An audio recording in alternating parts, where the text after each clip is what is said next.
आएंगे नई दिल्ली सीट पर। नई दिल्ली सीट पर जिस पर हमने बहुत कांटे की टक्कर लगातार बात की, उस पर क्या कुछ हो रहा है, वहां पर क्या अरविंद केजरीवाल कई मुश्किल में है।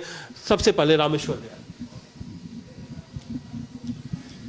नई दिल्ली की सीट के ऊपर मुझे लगता है दिल्ली की नहीं पूरे देश की नज़र है, और इस सीट पे चुनाव सबसे ज़्यादा रोचक होने वाला है, और मुझे लगता है कि यहाँ के परिणाम भी बहुत लोगों को चौंकाएंगे। अब सीधी सी बात की जाए कि वहाँ पे हार जीत किसकी होने वाली है, तो मेरा मानना यह है कि पूर्व मुख्यमंत्री अरविंद केजरीवाल जी के लिए वहाँ परेशानी हो सकती है, ऐसा लगता है। और हम बार बार कह रहे हैं कि संदीप दीक्षित जो शीला दीक्षित जी के बेटे हैं वो चुनाव जीत सकते हैं या वो नंबर 1 रहेंगे। लेकिन मेरा जो अपना गणित है, जो एक बीजेपी का जो एक कैडर होता है, एक वोट होता है, उसके हिसाब से मुझे लगता है कि साहब सिंह वर्मा जी के बेटे प्रवेश साहब सिंह वर्मा जी वो शायद नंबर 1 ना हो जाएं।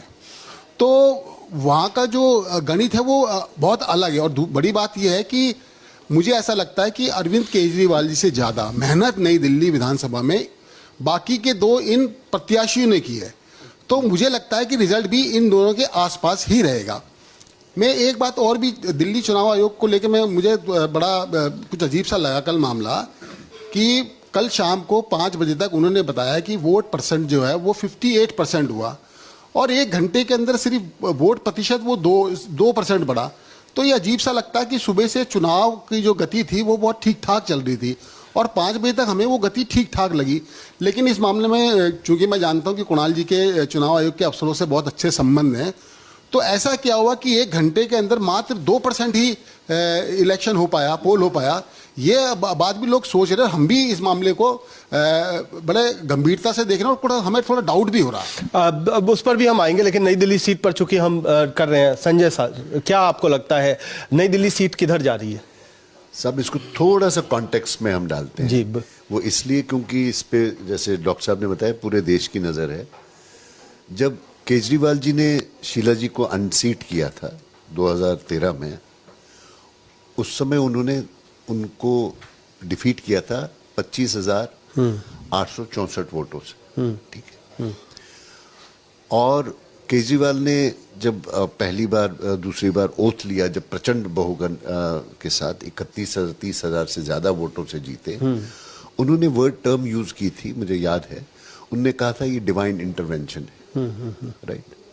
और उस समय उन्होंने ये भी एक चीज़ बात बोली थी, उन्होंने कहा था क्योंकि वो आम आदमी पार्टी के आम आदमी की तरह रिप्रेजेंट कर रहे थे, उन्होंने कहा कि अजय माखन जी एक्सपीरियंस्ड हैं और डॉक्टर हर्षवर्धन जी एक्सपीरियंस्ड है, मुझे इनकी भी राय मशवरा की ज़रूरत होगी जहां इनकी ज़रूरत होगी सरकार चलाने में।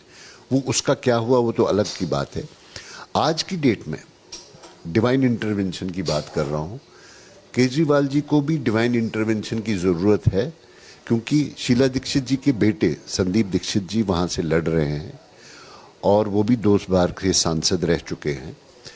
एग्जैक्टली यही जितने वोट से उन्होंने शीला जी को हराया था, मुझे लग रहा है इतने ही वोट अगर केजरीवाल जी को पड़ेंगे तो वो सीट जीत जाएंगे।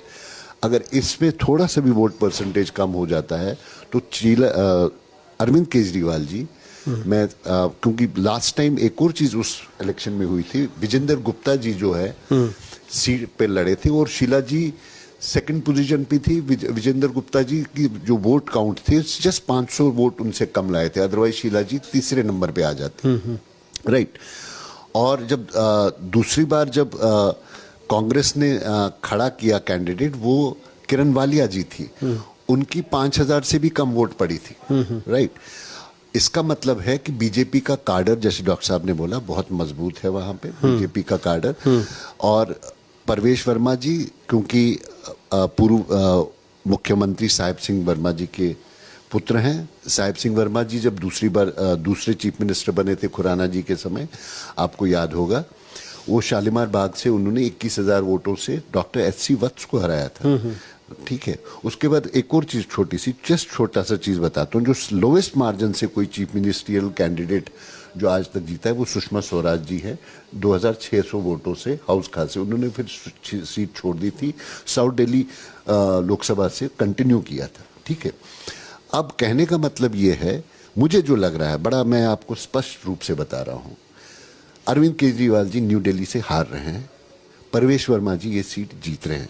बाकी आम आदमी पार्टी का दिल्ली में क्या होता है ये मुझे नहीं पता है, लेकिन ये अभी तक जो दिख रहा है, जो वहाँ पे अभी तक जो पिछला जो समीकरण में दिखा, जैसे वोट परसेंटेज भी दिखी है, अरविंद केजरीवाल के लिए मुझे लग रहा है, maybe I am totally wrong, अभी तक जो है अरविंद केजरीवाल जी इस रेस में पीछे पड़ रहे हैं। अरविंद केजरीवाल पीछे पड़ रहे हैं, ये रामेश्वर दयाल जी भी कर रहे हैं और कम से कम संजय काऊ भी साफ तौर पे कर रहे हैं, क्योंकि ये तो बिल्कुल मुश्किल है। क्या ये वाकई इतनी मुश्किल है, और अगर मुश्किल है तो क्यों है, ये भी मैं कोशिश करूंगा आपके साथ बताने के लिए। लेकिन संजय झा जी, क्या हो रहा है नई दिल्ली में?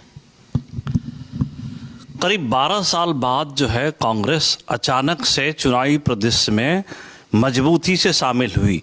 इसके पहले तो आम आदमी पार्टी और कांग्रेस इंडिया गठबंधन के पार्टनर्स थे, कहीं निर्णय ही नहीं था कि कांग्रेस चुनाव लड़ेगी भी। मात्र 4 सप्ताह में कांग्रेस ने एक ऐसी हाइट गेन कर ली, पूरी दिल्ली के 70 सीटों पे ही नहीं, सबसे मजबूती से नई दिल्ली सीट पर। संदीप दीक्षित ने जब डोर टू डोर कैंपेन किया तो ये सीट उलझ गई, और इससे ही पूरे दिल्ली का सभी 70 सीट त्रिकोणीय और रोचक दोनों हो गया। तो ये क्रेडिट संदीप दीक्षित को जाता है कि उन्होंने अपनी सीट के साथ साथ कांग्रेस को भी उभार दिया। अब रहा कि वहाँ एक सबसे इम्पॉर्टेंट काडर है, एक तो वहाँ ब्यूरोक्रेसी का गढ़ है, ब्यूरोक्रेट्स के वोट अच्छे बड़ी संख्या में हैं, लेकिन वहाँ वाल्मीकि वोट की बड़ी तादाद है, और ये जो इस सीट को लगातार अरविंद केजरीवाल स्वीप करते थे और कॉन्फिडेंस रखते थे। पहली बार संदीप दीक्षित ने सबसे core vote bank, Valmiki vote bank में भारी सेंधमारी कर ली है। ये इतनी जबरदस्त सेंधमारी है कि करीब 60-65% वाल्मीकि जो है संदीप दीक्षित के समर्थन में खड़ा हो गया है। अब ये सीट किसको जाएगी? चूंकि आम आदमी पार्टी के शीर्ष नेता भी मानते हैं कि अगर हमें वोट जीत मिलेगी भी तो 1000 से मिलेगी। तो आप समझ सकते हैं कि कॉन्फिडेंस कितना लो है। आम आदमी पार्टी ने ही इसे सबसे खराब और उलझा हुआ सीट मान लिया है। जीत हार जीत को मैं 8 के लिए छोड़ता हूं। संदीप दीक्षित ने इस सीट को बुरी तरह फंसा दिया है, इसमें बीजेपी को फायदा हो सकता है। बिल्कुल, ये बात मेरे पास भी आई है कि आम आदमी पार्टी खुद नई दिल्ली सीट को लगभग उस पर अपनी तरीके से कि बहुत क्लोज कह तो रही है, क्योंकि उनके मुख्यमंत्री उम्मीदवार की सीट है, लेकिन एक तरीके से अंदर खाने उस पर उन्होंने हथियार डाले। एक गांव है वहां पर पिलंजी गांव में क्या कुछ हुआ, क्योंकि पिलंजी गांव में जो मेरा इनपुट है उसमें वहां पर अरविंद केजरीवाल को कुछ बेहतर वोट मिला। क्या ऐसा वाकई है या कुछ वहां पर भी कुछ खेल हुआ है? मैं उस पर भी बताऊंगा, लेकिन कुणाल जी एक बार मैं नई दिल्ली सीट पे प्रकाश डाल दूं हल्का सा। लोकसभा चुनाव पे जा रहा हूं मैं। लोकसभा चुनाव में आम आदमी पार्टी और कांग्रेस मिलके लड़ी थी। और एक तरह से वो मिलके तो लड़ी, लेकिन उनका मिलन दिखाई नहीं दिया था पूरे चुनाव में। आपको भी पता है, एक दोनों पार्टियों के नेता एक दूसरे के साथ मंच भी साझा नहीं किया था।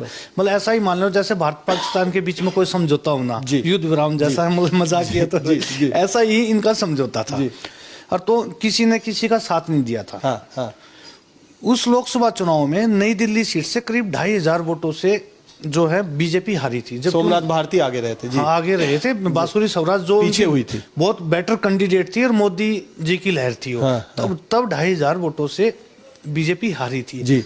और जबकि कांग्रेस ने पूरी मदद भी नहीं की थी आम आदमी पार्टी की। बिल्कुल, आप ये मान के चलो। और तो इस कारण जो है, ऐसा नहीं है कि अरविंद केजरीवाल जो है वहाँ कमजोर है। इसके अलावा अभी रामेश्वर जी कह रहे थे कि जो है वहाँ उनका प्रचार में पीछे रहे दोनों कैंडिडेट के। ठीक है, वो ज्यादा एक्टिव नहीं दिखे यहाँ नई दिल्ली में, लेकिन उनके जो कार्यकर्ता थे, वॉलंटियर कहते हैं, वो बिल्कुल बहुत एक्टिव थे वहां पर। और संदीप दीक्षित जी ने एक आरोप भी लगाया था कि 600 रुपए देके इन्होंने वॉलंटियर छोड़ रखे यहाँ पर। और परिवार भी था, सुनीता केजरीवाल खुद घूम रही थी, उनके बच्चे घूम रहे थे, बेटे और बेटी दोनों घूम रहे थे। अरविंद केजरीवाल जी, ठीक है, पूरी दिल्ली की जिम्मेवारी थी, 70 सीटों की जिम्मेवारी थी, इसलिए यहाँ ज्यादा टाइम नहीं दिया। पिलंजी में क्या हुआ है? हाँ, पिलंजी में जो है आप ठीक कह रहे हैं, वहाँ उसका उनका जो आम आदमी पार्टी का कुछ ठीक ठाक लग रहा था। इसके अलावा कांग्रेस का भी ठीक था वहां पर किलंजी में। हाँ, क्योंकि राहुल गांधी जी ने वहीं मीटिंग की थी, प्रियंका गांधी। हाँ, प्रियंका गांधी ने वहीं पे मीटिंग की थी, और तो वहाँ ठीक ठाक था। तो मेरा ये मानना है। दूसरी और एक टेक्निकल एक अच्छी और बात बताऊं, अब एक हमारे जो दर्शक ने भी बोला है कि यहाँ 2% वोट बढ़ा, 54 से 56 हो गया। हाँ, नहीं 52 से 54 है जो भी है, तो 52 से 54 हुआ, करीब 2% वोट बढ़ा है यहाँ पर। वोट बढ़ने का कारण ये है, मैं उन दर्शक को बता दूं, जब ज्यादा तगड़ी फाइट होती है, मतलब तगड़े पहलवान जब दंगल में उतरते हैं तो जो है ताकत भी लगती है, तो सभी ने ताकत लगाई आप है। गांव वाला ले ही आते हो मामला, है ना? नहीं, आपने तो मेरे से गांव पिलंजी गांव की बात की, तो मैं भी वही आऊंगा। ये बात सही है। तो जो है, जब जो है देखने वाले जो होते थे पहलवान अच्छे कुश्ती लड़ते हैं, अच्छे आते हैं, तो जो है ना दर्शक जो होते हैं वो ताकत खूब लगाते हैं। वो वहीं बैठे बैठे वो दाव पेच बताते हैं, इसको एडी लगा, इसका ये कर, ये दाव लगा दे। तो वो यही कहानी यहाँ चुनाव में, इसलिए मतदान। देखिए मैं थोड़ा सा अब इसको कंक्लूड कर दूं नई दिल्ली सीट को। एक तो 2% बढ़ा है, 2% बढ़ा है, लेकिन आप ये देखिए कि वहां पर वोट 34,000 कटे थे। तो जो वहां पर नहीं रहने वाले वोटर हैं उनकी लगभग वहां पर हजामत हो गई थी कि वो हटा ही दिए गए थे। तो वहां पर वोट परसेंटेज बढ़ना कोई बहुत बड़ी बात नहीं है। दूसरी बात कि अगर वोट प्रतिशत बढ़ा है भी है तो लगभग 1,09,000 वोटर हैं और 55 से थोड़ा ज्यादा वोटिंग वहां पर दिखाई पड़ रहा है, 55% से थोड़ा सा ज्यादा। तो 55% का मतलब है कि लगभग वहां पर 60,000 से कम ही वोट पड़े हैं। 60,000 से कम वोट पड़ा है, ऐसे में किसी भी कैंडिडेट को 25,000 या 30,000 के बीच में जिसको भी वोट मिलेगा वो जीत जाएगा। ऐसे में क्या मुख्यमंत्री पद पर पहले होने का फायदा अरविंद केजरीवाल को मिलेगा, क्योंकि निश्चित तौर पर एक उनके पास अपना एक पूरा सिस्टम है आम आदमी पार्टी का, जिसके वो मुखिया हैं। ऐसे 25-30 हजार वोट वो भी ला सकते हैं। लेकिन जो ग्राउंड लेवल पर दिखाई पड़ा है वहां पर बीजेपी ने अपने कैडर को बहुत ज्यादा जबरदस्त तरीके से खास तौर पर नई दिल्ली सीट पर लगाया, क्योंकि वहां पर उनकी प्रतिष्ठा भी जुड़ी हुई है। और वहीं कांग्रेस का भी वोटर आया है। अब वो कितना आया है इस पर बहुत कुछ निर्भर करेगा कि संदीप दीक्षित कितना वोट ले जाते हैं, क्योंकि जितनी भी सेंधमारी करेंगे संदीप दीक्षित वो मुख्य तौर पर अरविंद केजरीवाल के वोट में करेंगे। और जो स्थिति मुझे दिखाई पड़ रही है वो यही अभी दिखाई पड़ रही है कि मामला बीजेपी और आम आदमी पार्टी के बीच में पहला दूसरा का दिखाई पड़ रहा है। लेकिन आम आदमी पार्टी भी इस सीट को मुश्किल नहीं, बहुत मुश्किल मान रही, बहुत मुश्किल सीटों में यह सीट चली गई है। जी थोड़ा सा ऐड कर रहा हूं, अगर अरविंद केजरीवाल जी ये छोटे मार्जिन से जीतते भी हैं तो ये बड़ा ह्यूमिलिएशन होगा। मैं आपको इसलिए बता रहा हूं, खुराना जी 10,000 वोटों से अंजलि राय जी से जीते थे। साहिब सिंह वर्मा जी 21,000 से जीते थे वत्स साहब के खिलाफ। देन आतिशी जी इनकी जो कालका जी से जीती हैं, जो अभी बनी है मुख्यमंत्री, वो भी 10,000 वोटों से जीती थी। ठीक है। और केजरीवाल खुद पहली बार जब शीला दीक्षित जी को हराए 25,000 वोटों से, फिर 31,000 वोटों, 30,000 से, फिर 21,000 वोटों से। तो अगर वो 1-2 हजार से भी जीतते हैं तो ये बड़ा एक ह्यूमिलिएशन होगा, क्योंकि वो बहुत बड़े नेता हैं, वो छोटे वोटर नहीं। मैं आपसे इसमें थोड़ा सा दूसरा राय रखता हूं। जब वर्ल्ड कप का फाइनल होता है ना, तो आपने लीग मैचेज में कितना आपने रन से जीत हासिल किया वो नहीं होता है। अगर वहां पर आप 1 रन से भी जीत हासिल करते हैं तो वर्ल्ड कप आपके हाथ में जाता है। लोग नहीं याद रखते हैं कि कौन कितने वोट से जीता, वहां जीत मायने रखती है। और इतने कठिन मुकाबले में ये वर्ल्ड कप जैसा ही है कि फाइनल जैसा मुकाबला है, जिसमें 3 धुरंधर आकर के एक दूसरे के सामने है। जो भी जीत रहा है, 1 वोट से भी जीत रहा है, उसके लिए ये बड़ी जीत होगी, सिर्फ अरविंद केजरीवाल के लिए नहीं। उसको कहते हैं जो जीता वो सिकंदर, जो हारा वो जुआरी। जी बिल्कुल। तो ये बिल्कुल, इसमें कोई भी जीते इन तीनों में, उसके लिए जिंदगी की सबसे बड़ी जीत होगी। ये मैं आज कह रहा हूं। दोनों सांसद भी रह चुके हैं, वो भी इमेटीरियल है, उन्होंने सांसद का चुनाव जीता है। लेकिन ये जो छोटा सा चुनाव है, 1,09,000 वोटरों वाला चुनाव, जिसमें 60,000 से कम वोट पड़े हैं, ये चुनाव उनकी जिंदगी का सबसे बड़ा चुनाव है। तीनों के लिए ये सबसे बड़ा चुनाव है। और केजरीवाल जी ने खुद कहा था, उन्होंने खुद कहा था कि ये चुनाव जो है सिर्फ दिल्ली का चुनाव नहीं है, देश का चुनाव है। तो इसका मतलब है कि इसके रिपल इफेक्ट्स जो होंगे आम आदमी पार्टी उनके नेताओं के नॉट ओनली इन दिल्ली होंगे, बाकी जगहों पे भी होंगे जहां पे उनकी प्रेजेंस है। मैं इसको यहीं पे आज करता हूं।